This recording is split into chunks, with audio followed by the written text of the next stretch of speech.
यसले हस्तकला क्षेत्र या चुनौती वा अवसर विषयक संवाद ज्याजो चुकुदु अध्यक्ष विश्वराज बदाचार्यज्यूलाई पनि आज हाम्रा सधैँ रविन्द्र साकेज्यूलाई पनि आसन ग्रहणको लागि बोधिचर्या नेपाल ललितपुरिया गोसाले चुकु च्याचोले यला महानगरपालिका वडालिया 26 वडा अध्यक्ष सुरेश महर्जन, ललितपुर हस्तकला संघीय अध्यक्ष प्रदीप वज्राचार्य, नेपाल हस्तकला महासंघीय पूर्व अध्यक्ष धर्मराज साक्य लगायत हस्तकला क्षेत्र या चुनौती वा अवसर या थिथि पक्षतकया थपथाकु नुकख तयाती गुखा यहाँ जति पनि अब जस्तै कुरा भयो नीति कार्यक्रम अघि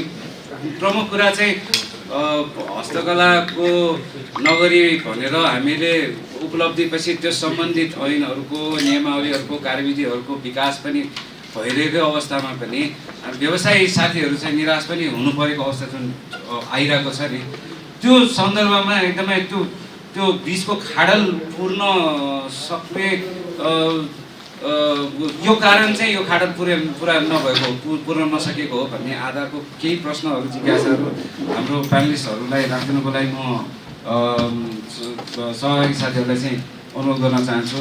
यसमा चाहिँ हामीले धेरै समयको पाबन्दीको कारणले गर्दा एकदमै सठिक त्यो नाम आफ्नो नाम